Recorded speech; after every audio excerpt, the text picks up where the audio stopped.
Maneesh Dangi, founder of Macro Mosaic Investing and Research, and well, the Mosaic team per se, because they're doing a lot of investments across multiple asset classes. Johnson right now on the show. Manish, so good having you. Thank you so much for taking the time out and being with us.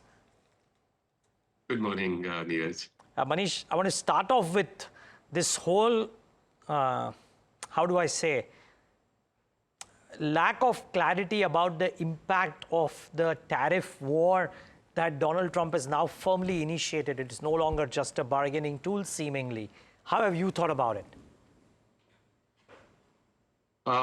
So it's a chess game, Neeraj. It has long, short implications. The man has he is lot more ideological today than he was in the first term. He is more determined. He has less worry of its impact, the first order impact on equity markets. Almost certainly, Trump one was obsessed with equity markets. This time, one wonders whether he and Besant are actually obsessed with bonds instead of equity, So the primary objective seems to be sort of bringing down the sort of a bond.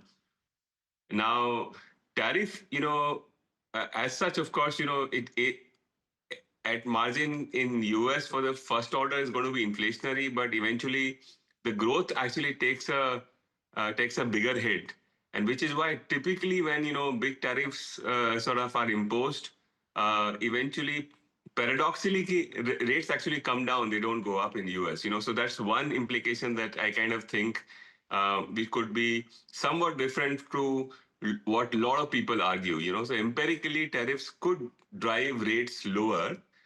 Tariffs almost certainly are bad for profit pools, Neeraj, and therefore I kind of think that US markets are extraordinarily expensive and somewhat extremely dismissive to the impact that they will have, both in terms of economic impact and also the profit impact. So I think, there could be a substantial re-rating of US markets because of tariffs also. But hey, the most important thing, Neeraj, is actually what tariffs do is to the outside world, and which is an out and out malignant, So even though, let's say, we are not large exporters to US or, relative to US's size, tariffs could actually be sort of quite unsettling for our economy. Okay. And just before you dwell on that point, Manish, can I just question you on the first point that you made? The normal line of thinking would be that if there are tariffs imposed, it makes a lot of goods, presumably services, expensive for the United States, and therefore it should be inflationary. You are giving the counter argument. Why so? You see, the thing is that, it's everything in the economy are linked. So basically, the countermeasure that the macro does when tariffs are imposed, let's say if US were to impose 50% tariff on every country, on that day, big picture, I think the US dollar can appreciate by 25-30%, something like that. And so and neutralizes the impact of tariff whatsoever.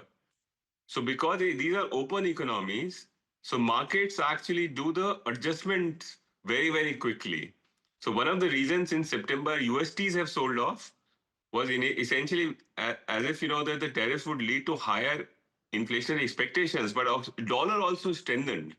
So that is what is getting baked in right now, that the first order impact on the dollar would be strength of currency. Now, when the currency strengthens, in dollar terms, the TV and the fridge that they bought from China pretty much may cost the same. So that's how the tariffs sort of impact. It appears as if let's say nothing happened, if the dollar was pegged currency to CNY, then of course the very TV in the fridge and the automobile or anything else that the US bought would become expensive because of tariff. But if the dollar adjusts and appreciates, it won't. So I think that's why, as I said, the impact of, you get my point, the impact of this actually to the outside world is substantially more, because for us, the only risk currency is dollar. There is absolutely no way that dollar strengthens and India has a reflation. Reflation meaning, let's say, asset markets inflate. That's not possible at all. Yeah, Yeah, We've discussed about it in 2022 many times that, how malignant the strong dollar setup is. If you have nothing else to sort of track in terms of risk on, risk off, just the USD movement itself is almost sort of a very, very cool indicator to track. And tariffs certainly actually means tighter dollar, higher dollar, so to say. okay. So certainly a point of bother for EMs by and large. Now, I would love to for you to weigh in a little bit, Maneesh, on the positioning that exists on, let's say, an emerging market like India. I won't club emerging markets as a pack because China and India are doing completely different things over the last couple of months at the very least, right? Highest underweight in the last 15 years, what have you. You speak to a lot of large global money managers who invest maybe with you as well. Would love to know how they think about investing into non-Chinese Asia Pacific markets, if you will, if that can be made a same brush. Or my interest, of course, is trying to understand how people are thinking about India, because the last 15 odd days, when I've spoken to some global money managers or heard them globally, they are saying that now with the correction and the pullback in valuations, pockets in India are starting to look interesting. So 5 months, $37 billion sold, done and dusted. It's now starting to look interesting to look at. How do you combine the valuation and the positioning argument versus your overall thesis that tariffs would largely be malignant for the rest of the world? So, Neeraj, from a positioning point of view, the benign way of looking at India flow from outsider is that USD strength is overextended. In fact, given that DXY has actually cooled off a bit in last few weeks, you could argue that incremental noises being made from Oval Office in Washington is not making a big difference. And to that extent, it could pave way for a little bit of a risk on, meaning dollar may actually weaken. And therefore, lots and lots of money which left India may find it extremely difficult not to sort of return. That is, of course, a very benign way to look at it, and likely, let's say, 50% chance it'll happen.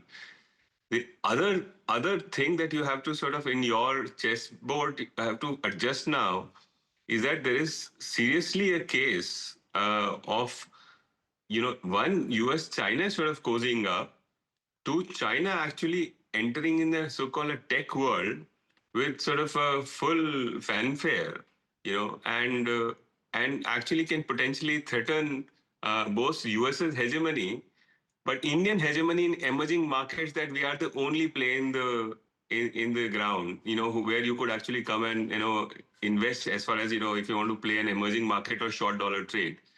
I think, and once you sort of account for China, is not a sort of uninvestable, so to say, then you will have to think that hundreds and hundreds of billions of dollars can actually move to China, because it's one, cheap, two, is actually starting to show signs of recovery from a macro standpoint. It also is likely in a position to do a major fiscal and monetary stimulus. And fourth, perhaps, under Donald Trump, it's not likely to be the pariah like, what it was under the previous administration. And so once you take that view, then, you begin to wonder, these Firangs who actually left us would actually come back to us, or would actually rather go to China. So, I'm going to give you both sides. It's not sure to me. And I've been a FI pessimist for many, many years. Neeraj, we've discussed about it, that, given demographics in US, this case of FI money on a secular basis coming in ended in 2010s, early 2012, 13, 14. After that, on net basis, FIs come and go. As a percentage of GDP, it doesn't happen. Something similar happened, I think, Neeraj, in Korea in 90s. Initially, all that market was pumped up by FI, and eventually in the locals dominated. Sufficient money, not to make an argument. The jingoists argue that, no, if we are such a strong dudes, that we are enough. But in a sense, for the capital need that the market requires, the businesses require, the local money is now pulled in, and to that extent, we are not going to be as hurt as we could. But I'm not very, very bullish. If you were to take a 3-5 year view, that, on net, FI would still trickle in $5-10 billion annually. That's about it. Okay, okay. Um, and this would be Indian equities, right? I mean, I'm guessing other asset classes, India might be inviting capital. You must be attracting oodles of capital to manage in India. So you're saying that capital may not necessarily enter into Indian equities, but other asset classes, what's the view there? Yes, institutional money, which looks for yield, once sort of you have a good sight of a stable currency, would almost come to India, given that lots of large institutional money is looking for very long tenor assets. India is creating such assets, and I think West money can still come there. Again, you have to see the private equity setup also. They're also on a net basis. India actually now ends up having withdrawals.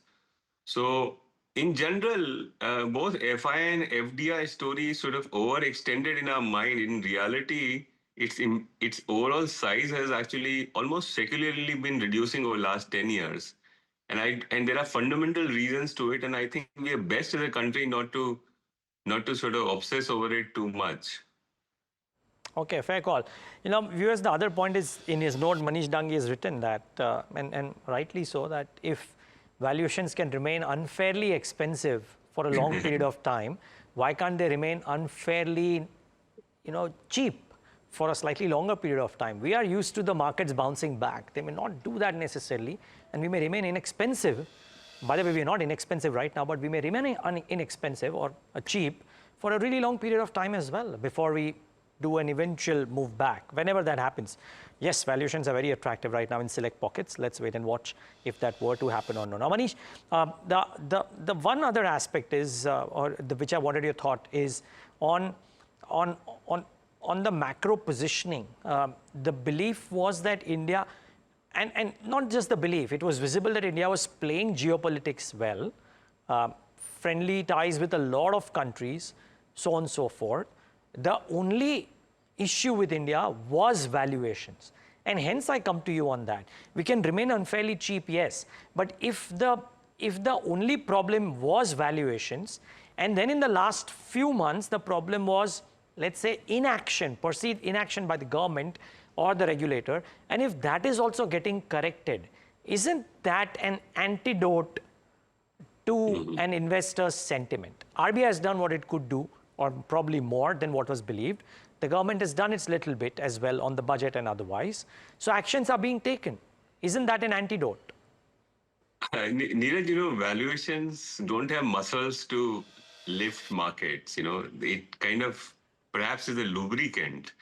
It can almost like assure you of good returns if you actually buy cheap, but it doesn't have the muscle. I mean, it can get cheaper and cheaper and cheaper, because in the end, it's about faith in the asset class. And typically in bull markets, almost everyone that you think sort of likes equity as an asset class is already in.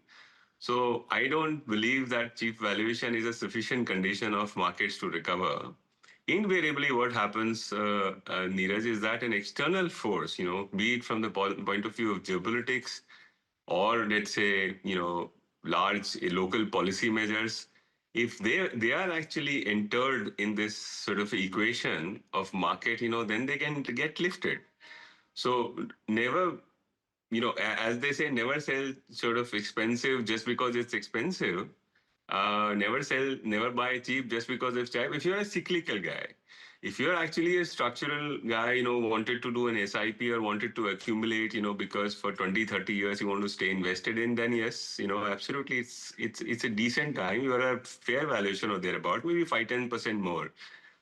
But take a sort of a step back, Neeraj, on the valuation, whether it's cheap enough, because frankly, at 9-10% of nominal GDP growth or 9-10% of credit growth at 20 times, it's sort of equity math does not add up. On top of it, you have to accept the fact that the margins haven't rolled over yet, Neeraj. So if the buoyancy in the economy is going to be as low as it's been, isn't it sort of a fair case to make that margins can mean revert? They are very, very stretched right now as we speak, do not correspond with 9-10% of nominal GDP growth whatsoever at all. So if margins were to roll over, then, this whole case of India being a high ROE, could be threatened, because you would remember the 2014-19 setup, right? We were all wondering as to why this country, who was delivering 20-25% ROE in 2000s, was barely sort of scratching surface at 12, 13, 14%. Yeah.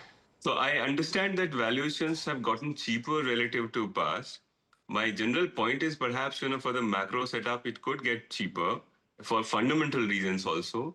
But most importantly, in my view, that it simply doesn't have the muscle, to sort of lift the markets again. It's an insider. Insider is kind of a doped in this some sense. That he actually continues to do what he does. So if markets are moving up, the central tendency for the market, the inertia is actually to keep going up. Yeah. And on the reverse side, unless from outside someone shouts at it that, come on, don't do this, dude, he keeps going down. That's the way market sort of, if you were to think of market as an animated creature, Yeah. it behaves like that. And viewers, this is a very valid point. I mean, last 5-6 years, if 5-6 quarters, if it's a 5% growth per se, then where is the pricing power for the corporate to actually lift margins? I mean, and therefore it's a valid point. One hopes margins don't roll over and really go down, but let's wait and watch.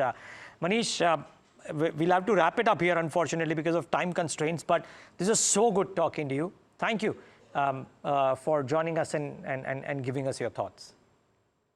Pleasure always mine. Yeah. Thank you. That's the view from Maneesh Dangi.